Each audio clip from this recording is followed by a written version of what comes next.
welcome back to Rangers Rundown. The Rangers put together back-to-back road wins for this little road trip that they did. They will be back in action at Madison Square Garden Tuesday night when the Flyers come to downtown. But for now, we'll take the 4 points against the Stars and the Coyotes. They win 3-2. I think this is their only visit to the Coyotes' palatial stadium that they are playing in this season.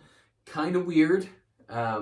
I mean, the luster, so to speak, kind of wore off. But at the beginning, fewer camera angles since this is not an NHL arena, and a quieter crowd, so you could hear more of the chatter that was going on the ice. So a little different viewing experience from home, but nothing that was too distracting from the actual game.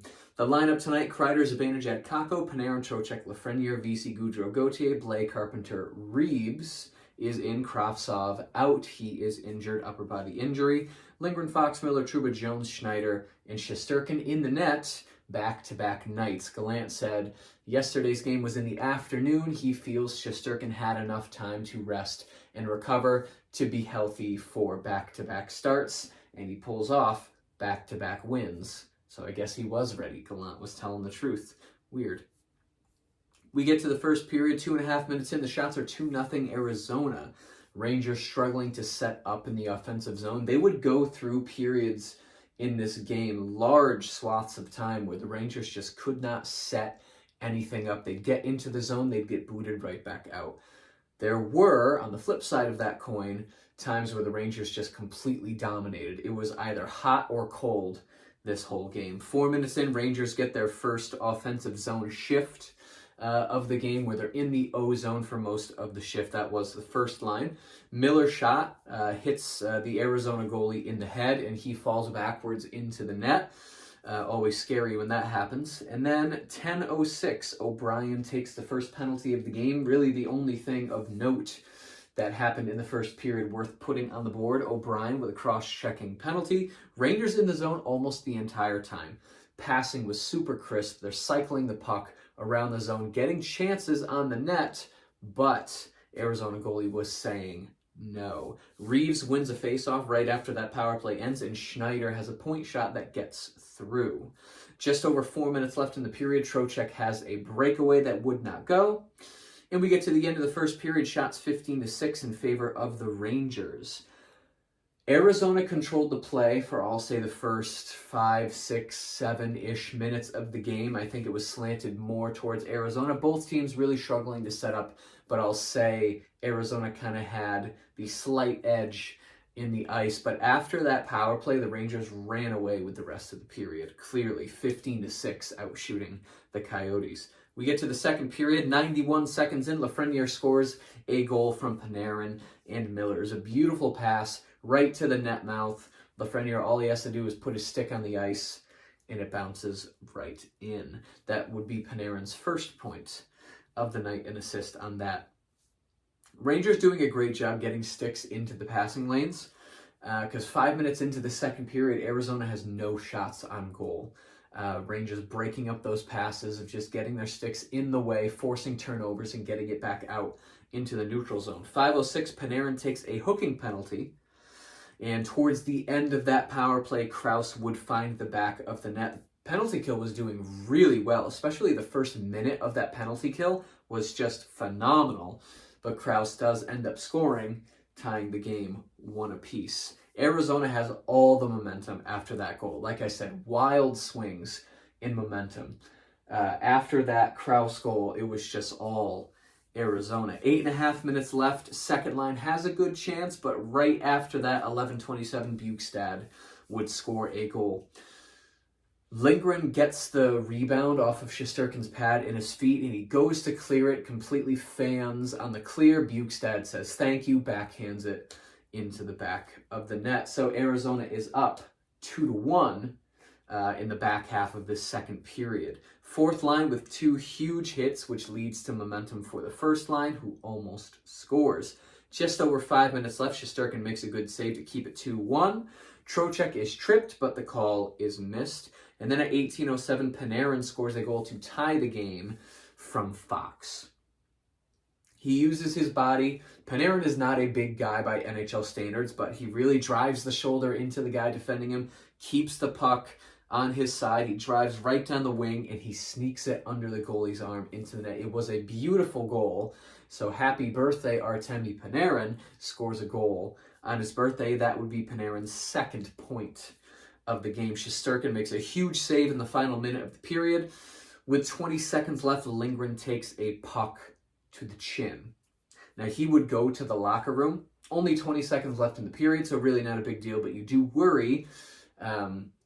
He's probably going through concussion protocol, getting his jaw looked at. Shots 12-10 in favor of the Rangers in the second period. Started period well. Again, Arizona took control in the middle of the period, but Rangers found their groove in the back half. We get to the third period. Lindgren is back on the bench because he is just inhuman with all of the injuries that he will sustain throughout a season. Shesterkin makes a good save just over 3 minutes into the game. Frenzy of shots by Arizona in close to start this third period. Again, neither team really able to set up back and forth most of the period, just skating back and forth. Second line with a great shift, and they get close. And then at 12:29, Gunther takes a hooking penalty, and it would only take 27 seconds for Mika Zibanejad to score what would end up being the game-winning goal on the power play from Kreider, and Panarin gets the secondary assist, his third point of the night. Great puck movement on that power play. Kreider in front, you expect the deflection on net, but he deflects it back through the crease to Zibanejad, roofs it, game over. Kreider has a give-and-go chance in front shortly after that. 4.5 minutes left. There's a scramble in front. Shesterkin makes a huge save. 16:31, Boyd takes an interference penalty. Trocheck has a chance alone in the slot. But nothing else really happening on that power play. 51 seconds left. They pull the goalie, but it wouldn't matter. Shots 12-3 in favor of the Rangers in that third period. Rangers able to limit Arizona's chances to only 3 in the third period. Shesterkin has now earned at least a point in his first 7 starts to start this season, which has not happened since the early 80s for the Rangers. So very good start to the season for Shesterkin, keeping the Rangers in those games that go to overtime. Even though he loses the game, he's able to get a point out of it. Hasn't lost the game in regulation yet, which is fantastic as far as goalie standards go. The stats for this game: shots 39-20 in favor of the Rangers. So again, the Rangers, high 30s in terms of shots. They've been averaging, I think, 35 shots a game so far this season. 39 tonight. We like to see it. Faceoffs 54.4%. Rangers have been doing much better this year in the faceoff dot than last year. Hopefully they keep it up. Power play 1 for 3, 33% on the power play. We'll take that any game. Hits 34-27 in favor of the Rangers. Very high hitting game for both teams, but the Rangers, I think Reeves had 6 or 7 hits in this game. Blais also had 4 or 5, just a lot of hitting. Blocks 11-7, also in favor of the Rangers. The trivia question of the evening: who was the last Rangers defenseman whose first career NHL goal was a game winner? Now, that was Zach Jones last night in Dallas. His first NHL goal happened to be the game winner. But who was the last Rangers defenseman before Zach Jones to do just that? And you don't have to go back too far. It's Ryan McDonagh, who on April 9th, 2011 against the Devils scored his first NHL goal, and that happened to be the game winner for that game. Where shall we put the Rangers on the glory graph tonight? Well, they won, so they're in the top half. That's a given. How was their effort, though? There were points in this game where the Rangers did not look fantastic. They had trouble setting up in the offensive zone. Arizona had swaths of time tonight where they were getting right into the zone, getting those high danger chances. So I won't say that the Rangers had poor effort.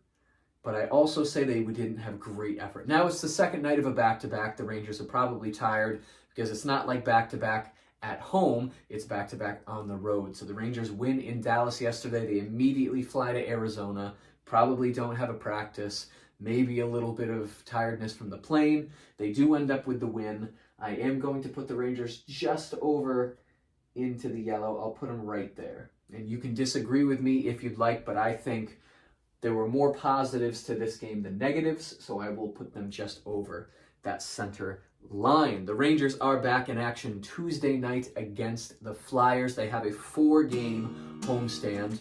They believe it's Flyers, and then it's Bruins, and then it's Red Wings, and then after that it's Islanders. So Flyers, Bruins, Red Wings, Islanders, all 4 of those games at home.